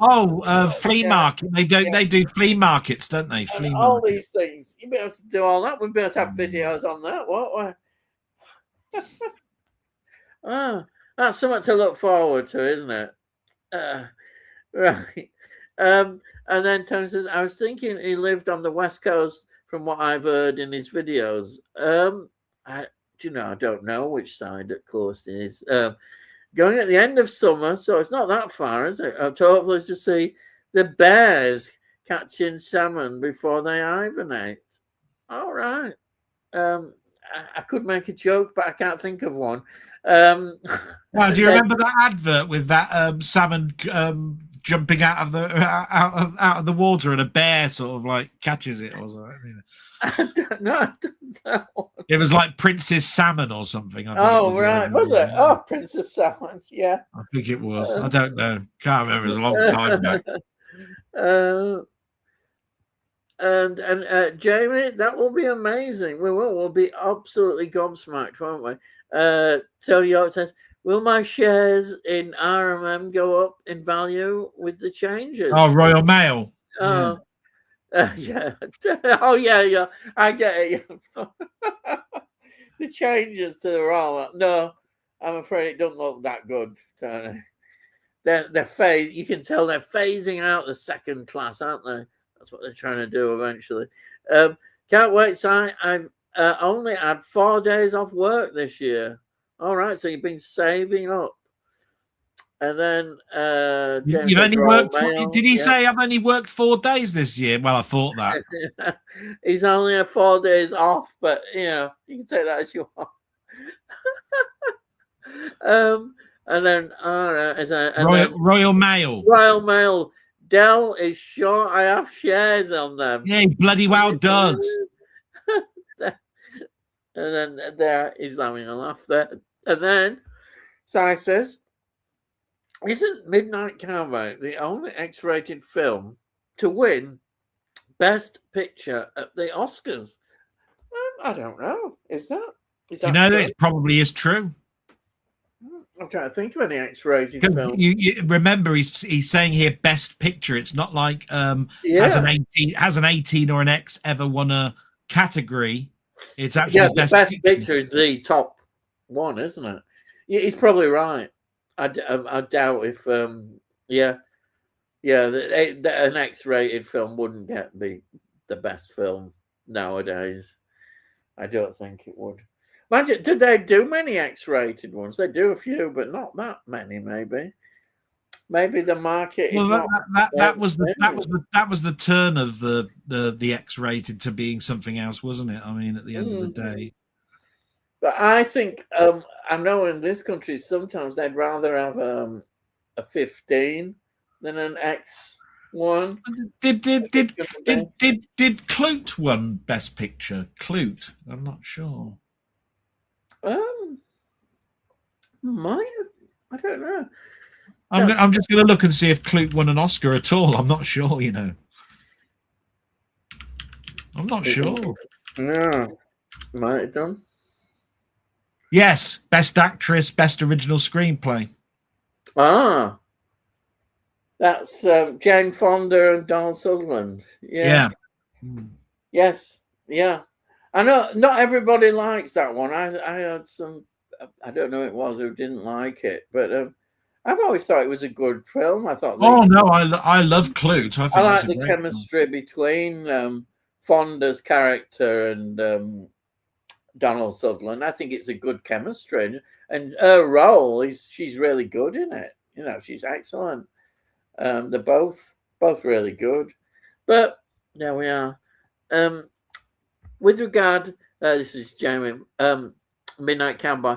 He doesn't pick up a prostitute. He just gets counter hustled by a housewife who says she didn't know he was a gigolo. Oh, right, okay. Ah, see, you got corrected this time. Yeah, I know. We all get corrected. Because it's always me. No, actually, sometimes I get messages from Jamie. He don't miss much, and he'll say, "Oh no, you're wrong there. It wasn't that." He does correct me quite a bit, actually, because I get things wrong, a lot at time. I just babble on, when in my videos I'm going blah blah blah blah, and then I forgot about that. I just whatever comes out of my mouth, I just let it go. I don't care. I'll tell you what, when you've got to talk for 3 hours, you're bound sure to make a mistake. And then I have a question about Midnight Cowboy. Here it goes. Does John Voight kill the old guy near the end? It cuts away without revealing, but I see it as he does kill him. That's an interesting question. And the thing is, I've not seen a film for a while, and I'd love to see. That is something worth looking at. Does he kill him? It's been. Do you know what? I know where he's talking about now, and I'm trying to think. I think that because it's an implied thing, isn't it? And it's so dropped. With Rizzo dead and all of that sort of stuff. He sort of like he was trying to get home. I think, wasn't he? I'm not sure. I can't remember. No, I can vaguely remember that scene because it's quite an important flashback. It's an important flashback, isn't it? I don't know. He might do. I mean, I know he didn't like doing all the gay stuff. That obviously he wanted to be a gigolo for women. Yeah, that's right. Stuff, he could have been resentful. I don't know. I can't remember. No, it is quite a big reveal if that is true, isn't it? That's a massive reveal. Yeah. Right, so next one. Oh, I know the next one is. It's Mer, I know, from the Philippines. Hello, Mer. Thank you for joining us and coming and have a look what I'm up to. I'm here, busy on here, talking with Delboy. So thank you for joining us from Philippines. And then Sai says, it's like the end of the Thing. Is Childs or Mac the Thing? Yeah. Oh yeah, those questions. That's the paranoia aspect of it. Is could they even actually ever get rescued? Because yeah, that's true. And Tony says hi to the Philippines. Yeah, I'm sure she'll say that. Bloody hell! I'll tell you what. If you're gonna start doing that, we'll be here. We'll be here till next Wednesday when England do play. I think. Say hello to everybody in the Philippines. Lovely cat. And it's a 1.85 ratio, Delboy. There's I knew that. Criterion release of Midnight Cowboy. Ah, right. I do like Criterion films. Yeah, I do, but I can't afford. I haven't been able to afford them. I've only got 3 releases. One of them I got you. Yeah, one that you got me. One that I had of wasn't your Winchester 73? Wasn't your Winchester 73 a Criterion? Yes, that's it. I've just said that's the three. I've just got that one. And what a film that is! But you see the quality in Criterion; they're really good quality. I told you one of my very early Criterion Laserdiscs was Some Like It Hot. Yeah. Oh, yeah. What a film that and is. Some Like It Hot still not over here on a Criterion release in the UK. You have to buy the American one. Yeah. 4K. It's a shame, isn't it? But there we are. That's how they go. And then we've got Mer again. I know. Hello, everyone. Kumusta Kayo. So that must be Philippine. Yes. And then Ian. Yeah, there I am. Yeah. And then Hi Cat from the Philippines. And then Lovely Cat. And then Taylor Swift has done the song for Toy Story 5. Oh, all right. I couldn't quite remember. You said I knew that she'd written it. I didn't believe that, but you never know. You never know. There might be hidden talents. He's checking now. You might be right. I don't know. No, it's just I thought she did more than that, but yeah, it's only what Commode said. I can't remember. Yeah. Carry on. Okay. Actually, look, Taylor Swift does not voice a character in Toy Story 5, but she is officially part of the project as the writer and performer. Oh, right. There you are. I'm going to say I think when it comes to writing, she wrote the track. I think she wrote the title track. Yeah. Whatever people might think about Taylor Swift, I think she's very good at what she does and is talented. So I'll just say that. Because I think she's easily dismissed because of her audience, but she's very good at what she does. She is. Yeah. I've got to give my mum a cup of tea before she goes to bed. Hang on. Okay, I'll carry on then. And then Jamie says, can't believe Furious isn't getting a general cinema release this week. I've ended up ordering a German import steelbook. Oh, what's this Furious? I don't know the film. What's that about?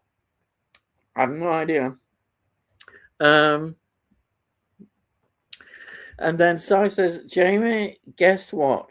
The Furious is getting 2 screenings. Oh, Christ, this film must be up to and good. Out at the Tyneside Cinema, as it normally would do. And yes, I'd love to know. I bet it's a good film. And then McMahon's saying, are you going? And McMahon says, looks amazing. Oh, crikey. And Don't Subscribe says, those plastic ring caps were expensive. The paper caps were better and lasted longer. Oh, yeah, the caps. Yes. Yeah. Yes. I do. All I remember is the rolls, the rolling ones. Yeah, the paper ones. That's all I remember, really. And then James says, Hunted Ironlow in Leeds and no screenings at all. I even contacted the Hyde Park Picture House, but they said they have no plans to show it. Oh, that's unusual, isn't it? And then I think it's going on a streaming service mid-July. Well, it's not that long off, is it? Mid-July, because we're nearly at July. That seems to be the thing now, isn't it? So it says, I can't believe the screenings are on at 9 p.m. and getting back from Newcastle City Centre is a nightmare at night. Oh, crikey. Damn. Hey, shall I do my little rant? Oh, sire, I feel so sorry for you. You got that big, expansive, lovely cinema look, and it's going to be bloody terrible. You having to get home. What a bind. Bastard. Oh, dear. You get all these double features, and he's talking about, I've got to get a bus. Oh, shit. Hey, it wouldn't be a stream if it weren't for me doing a rant. You've got one. So we've asked for an earlier screening. Well, you might get an earlier screening, hopefully. And then we've got Slipknot saying, are you fans of the Fast Show? Oh, crikey, yeah. Watch clips of a character who I think is really hilarious, named Johnny Nice Painter. He always has an existential meltdown every time he needs to use the color black. Oh, yes, I do remember that. God, it's years since I've seen Fast Show. I used to love that. Paul Whitehouse and from Royal Family. Yeah, Ahern. Carolina Ahern. Carolina Ahern. Because she used to do Scuccio and all. Yeah, of that that's right. It was a good show, wasn't it? I think they did 3. And then you got the jazz bloke, and he goes nice and all this sort of stuff. Yeah. Nice. That's so cool. Yeah. Oh yeah, look, some great characters.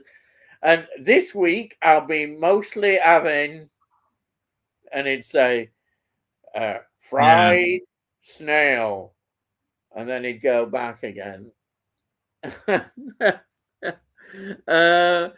then Si says, I'm pissed off that it's not getting a general release. Yeah, I missed what the conversation was about. What's this general release? What film? Is it Furious? I think. Oh, Furious. Okay. Yeah, Furious. That's it. That's film. One of my favorite Fast Show characters, Slipknot. Yeah. Me too, Si. I'd have gone to see it this weekend if I'd been a showing. Yeah. And then Si says, man, so funny. We crawl on our knees towards our doom. Oh. And some of the outside sketches of the Fast Show were shot in Whitley Bay. Oh, Whitley Bay. And as Si knows, that Whitley Bay is the place I've been to close to Newcastle. That's where I think it was mid-90s. I went there. I went to a place called 42nd Street. It was a big bar that was near the promenade for 42nd Street. I quite like Whitley Bay. I used to go Whitley Bay. Whitley Bay, lad. Whitley Bay. But I can't. I'm sure it'd have more of a Geordie kind of accent. I don't think I can do that. I don't know. I don't know the accent at Whitley Bay. And then for the first series, that is, Fast Show. Yeah. Don't Sub Gaming. Delboy. Those crystal banger were called bang snaps. It was silver fulminate. I know that, with coarse sand in twisted paper. Amazon still sell them. They're called Fun Snaps, and you get 500 for $6.99. There you are. They're still going. Don't tell my friend. He'd probably chuck the box at the bloody bus, double decker bus. And then Tony says, I used to watch Fast Show. So many quirky characters, such as the guy who emerged from a hut and said, yeah, today I've mainly been eating. And Bob Fleming, the countryside presenter, constantly, let's go back here, coughing. Also, Ted and his master. Yeah, that Ted and his master was silly, wasn't it? And then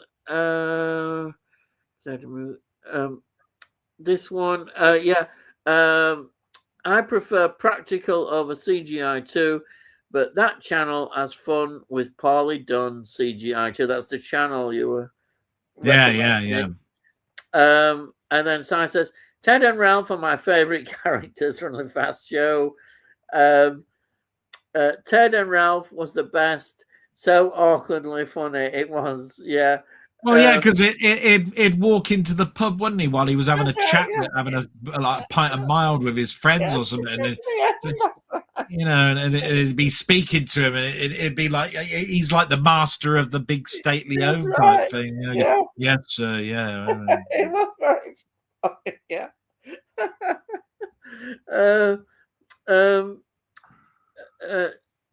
Oh, yeah, that's it. So Ralph couldn't think of his name. 2 old school football pundits, 2 jumpers for goalposts. Yeah.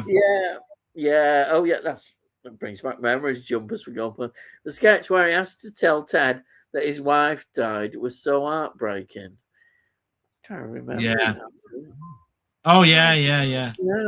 That's a famous sketch. The other way around, I keep getting them mixed up.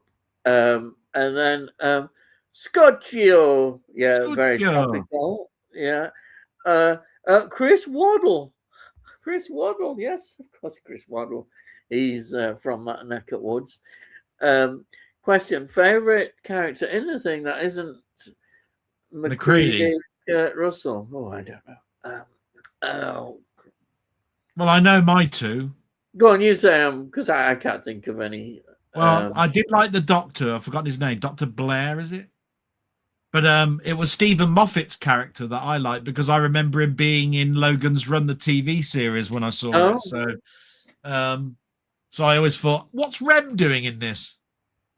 Do you remember Ram? Was he Ram or Rem? Can't remember. He was Rem, wasn't he, in Logan's Run, wasn't he? I must remember the TV. Do you remember the TV? Do you remember the TV series of Logan's Run? Yes, I do, but not in depth. I do remember it. So Stephen Moffat was he was the robot with all the sort of like you saw he had that sort of fiber optic type stuff underneath his jumper or something. He could see the how they did all the parts. And stuff. Yeah. But those two stand out because the Doctor was the one who sort of like shows the computer simulation of how long it would take before this creature, but I mean, one of the best special effects was, I forgot which character it was. It could actually be the Doctor, actually, where the spider legs come out of his head. Oh, was that the Doctor? I don't know. You asking the wrong person. Yeah. I always thought that was a very creepy scene. No, I'm pretty sure that wasn't. That was one of the other ones. His head sort of like stretches off of his body and it lands on the floor, and the legs come out and he starts climbing or starts walking. Anyway, I'm digressing a bit. So next one is I remember this. Ooh, suit you, sir. Yeah. Oh, Johnny Depp was in that, wasn't he? In that sketch as well, wasn't it? Yeah. And then, suit you, sir. Yeah. And then Great Mind Slip, of course. And did they also have the double? Did they also have the double take, brothers? No, they didn't, did they? No, I don't think so. I don't know. No, I think that was Harry Enfield show. I love the Johnny Depp suit you sketch. Oh yeah, because he appeared, didn't he? Yeah, Johnny Depp. He really wanted to be on that show. That's why I remember that so much. And then Sleeper says, what a cameo. The second favorite thing character is Blair. Blair. Yeah, it is Dr. Blair. Yeah. And James says, mine is Knowles, black guy on roller skates. Oh dear, this is not good. Canada are losing 2-0. So but they were top of the table with a 4-goal cushion because they had they won 6-0 in one game. Oh well, that's all right then. They'll probably get through there. Canada currently losing 2-0 to Switzerland. And then Depp was hilarious on that Warwick Davis show called Life's Too Short. Oh, yeah, I remember that. And he makes Warwick stand in a toilet and calls him an evil toilet dwarf. Yeah. Jasper Carrot is still alive, as far as I know. He's still going then. Yeah. You just don't hear too much about him. That was all. No, perhaps he's retired. And just that's it. He might be getting on a bit. I don't know. Yeah, he must be catching up with you. Yeah. Well, that takes some doing.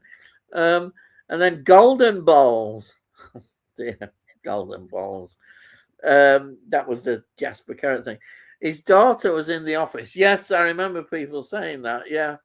And then Tony says, I'm fairly sure Jasper Carrot has shares in the company responsible for producing Who Wants to Be a Millionaire? Hey, he doesn't need to do any more working then, does he?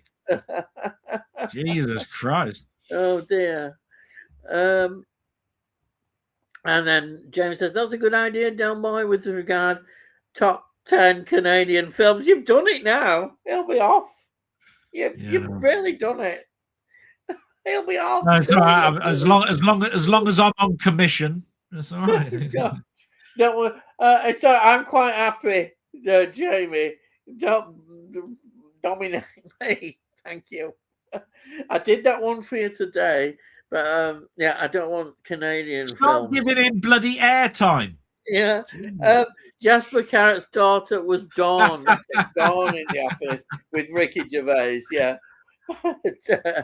And then James 10-hour Canadian documentary in the works, Delboy. Do you want to pre-order your steelbook copy, Delboy? Oh, do you know what? I should think I'd get a complimentary copy, wouldn't you think? I mean, for giving all this ideas. I mean, surely I'm a friend enough that I'd get a free complimentary steelbook. You know what I mean? There you are. Maybe I'll purchase the slipcover one. Yeah. And then we've got David Marshall. Hello, David. Evening, everyone. No night shift this week. Got week off. Glad it's sweltering. Can't sleep. So watching The Substance. The First Omen tonight. Speak 2 great films. Week. Yeah. Do you remember when I got the steelbook of The Substance? I said, what a weird, it was a lovely, beautiful looking steelbook. It was sort of double-sided. And The First Omen, I couldn't understand why it was only on Blu-ray or something and with a slipcover or something for a long time or something. I can't quite remember. What I think makes The First Omen so outstanding is that the period bit is brilliant, isn't it? With the way it links up with the original Omen. Yeah. Fantastic what they did. I still count Patrick Troughton in The First Omen though as the best priest. Oh yeah, of course. And then we've got James and Evening, David. Tony says hi, David. 2 great horrors there, David. Oh yeah. And then I really enjoyed The First Omen. So I says, wouldn't Midnight Cowboy be an R-rated film? I thought X was for pornos. He could be right on the system. I think pornos was XXX, and X was actually what they considered to be 18 now, but it was changed to R. But R wasn't R later. I don't know. It could be. I know that they had A+, didn't they? Adult Plus. Oh, did they? So they had quite a system then. Oh yeah, I mean it's been a while since I started talking about certification. It's been a long time, but it was one of those conversations that came up in one of the chat circuits, where they said, that Jaws wasn't a U, it was back in the day, it was a R or whatever it was, you know what I mean, or an X. It was an X, I think it was, or something, and then we went into a big chat about what the certifications is R-rated then equivalent to X? Yeah, I think that's what it was. R became what X was. Then there was XXX, which was the real porno going into the type thing. Yeah. Right. And then Shai says, hi, David. James says, The First Omen was great. Well, yeah, it certainly was. Muckman says, Nell Tiger Free puts an incredible performance in The First Omen. All right. Like I said, I was just surprised really that the First Omen didn't get quite the light shined on it in regards to physical media, because if I remember rightly, it was very muted, that coming out. Yeah. Compared to other releases. That's true, yeah. Wasn't it a similar time as well to is it Exorcist Believer as well? Yeah. Oh, sort of similar publicity at the time. And then David says, hi, you good? Muckman, you okay? Hope you aren't all melting like the Incredible Melting Man, and we don't want that to happen. And then Sai says, the birth scene from the beginning to end must have been a challenge for Jamie. Not half. Yeah. Tony, I bought Almost Human this week on Shameless. Have you seen that one? And Tony says, yes, David, that's a brutal one. Stars Thomas Milan and I think Henry Silva. Milan appeared in a lot of spaghetti westerns, giallo, and the Italian police thrillers. Usually well worth watching if he's in. And Sai says, It's that possession scene in the street that blew me away with her performance in The First Omen. And Dave says, yeah, I look forward to watching that. I enjoy those Italian police thrillers. Tony says, yes, David, they're rarely boring, usually fast-paced with great music too. And then David says, my son's pre-ordered Bullet in the Head comes out next week. Oh, yeah. And Van, I watched Went the Day Well last week, and that's a good one on vintage Blu-ray. Great little war film. That's where they made it like as a kind of propaganda film. If the Nazis invaded our village, it's a British village, and they take over these Nazi paratroopers and whatever this village, and it's the village resisting the Nazis. It was like sort of a propaganda war film which was put in, and it's very good. It's very entertaining, very good film. And then it's like an early version of Eagle Has Landed. Yes, that's a good one. That's a good way to describe it. Yeah. And then yes, Tony, I really liked it, but I'm a sucker. We're all suckers. Sorry, I meant to say I'm a sucker for old black and white movies. So don't worry, we know what I mean. Yeah. With the isolated village and German infiltrators. Yeah, that's right. Same here. Probably have as many black and white as color. Yeah, fine. That's brilliant. Can't understand people who say they'd never consider watching anything. Oh. It's ridiculous. We love black and white. You know, we brought up with it.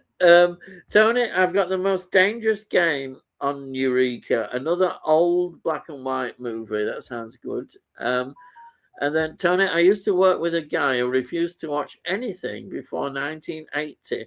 I was just dumbfounded of how narrow-minded he was. Yeah, what can you say? You can't argue with stupidity. That's all I can say. And Tony says, I've heard of that, David. Is it related to landing on an isolated island? And Tony says, before 1980. Not even only black and white. Unbelievable. That's true. Imagine never watching Jaws or The Godfather. No, that's 70s film. Nothing before 1980. So yeah. Star Wars. Oh my God. Yeah. You know. I know. And then you got, unreal. you know, Superman the movie, and then you got. Yeah, I mean, it's just ridiculous, isn't it? I mean, when you think about it, how we can be so narrow-minded. Just for going through life, not watching Alien. Yeah. Yeah. I don't know. Well, you can't really. Just unbelievable. James says, Tony, I can't believe a certain film buff here on YouTube can't entertain reading subtitles. I agree. Yeah, really missing out on some incredible films. I totally agree with you. I was just so blown away when I first saw Nikita. I thought that was such a sublime film. You see, I am fine. Once you get into a film with subtitles, you don't really notice that there's subtitles. No. You just melt into the film. And then Edith struggled if it was filmed in 1979 but not released until 1980. I get your point totally there. It's ridiculous, isn't it, to say that? Tony, it's when they hunt human prey on an island. The traitor from Went the Day Wheel is the baddie is the most dangerous game. Oh right. Sorry, I probably didn't read that very well. Tony, it's sorry, Jamie, I must admit, if I'm feeling lazy, I do sometimes watch with the English soundtrack on foreign films, but most of the time prefer it in the native language. Yeah. I totally agree. And then James says Immaculate. Oh, Sydney Sweeney came out at a similar time to the first Omen. I've got Immaculate. I love those kind of films. Brilliant. Yeah. Absolutely wonderful. Sydney Sweeney as well. What a bonus. More movies. Tony, if I'm in a lazy mood, I just watch an English language film. But generally, it doesn't deter me from reading subtitles. Yeah, I could understand if you're really, really tired and you're probably going to nod off anyhow. Well, you'd be struggling. Best thing would be not to watch a subtitle film. Actually, my mum prefers subtitles because it's something for her to read. Yeah, she's into watching the sports, and she watches the ticker tape go past at the bottom right. Yeah. And it's amazing. She will then stay awake watching that and not know what the hell she's reading or what's going on, but it keeps her occupied because she just wants to know what when the next time it comes round, I think. Yeah. And then Tom says, that's the one I was thinking of, David. I'm fairly sure the actor died in a plane crash. Oh, I don't know. Ian's flying through the comments. He must have a bath full of ice waiting for him. Oh, yeah. I love a bath full of ice. Leslie Banks, Tony, is the actor. And no, I was wrong. It was Leslie Howard in the plane crash. Leslie Banks in Went the Day Well. All right. Amazing information. And then so either that, Jamie, or he wants to watch the Scotland game. And guess what? That is the last comment. Well, I know that I missed an awful lot. Was somebody talking about Venom earlier? Yeah, there was a mention of it. Yeah, there was a mention of Venom. I only because I kept going back and forth. In fact, I've got to go and see how my mum is in a minute. Yeah. I was going. I think somebody said Venom 1 was all right. The Venom 2 wasn't very good, and it was much more drawn like the comics. It's a bit of a contention thing actually with Venom. I'll explain what that means. Venom had no tongue in the very first drawing of Venom, done by Todd McFarlane. And the thing that I think everybody didn't like about the Venom films was there's no spider emblem on his chest because he's just an alien symbiote. So basically, he's just a big black alien creature. And I think that's why they were so wanting Venom to be in the Spider-Man universe, because that's when you get the white Spider-Man symbol on the chest, which you don't get in the Venom films. But I've only managed to get through the second Venom film once. It really was. It wasn't my type of film. The second one. I'm not interested at all. It's called Let There Be Carnage, I think. Oh yeah, I saw the cover of the first one and I thought that is not for me. I just I know you shouldn't judge something by the cover. I saw this thing with teeth and I thought, oh god, I don't like look at that. Like I say, Venom got a tongue when Eric Larson drew him. That was right. Eric Larson drew him. Todd McFarlane left to make his own company up called Image Comics and invented a character called Spawn, which, by the way, is a film as well, which is awful. Spawn. Yeah. But if I remember rightly, Eric Larson took over the duties and drew him with a tongue. And it was because he kept going on saying that he wanted to eat brains. And he thought it made it look more monstrous with a tongue hanging out, a saliverous tongue, with saliva coming from it, made it look more menacing, I suppose. Yeah, because it's different to a mouth than just a mouth.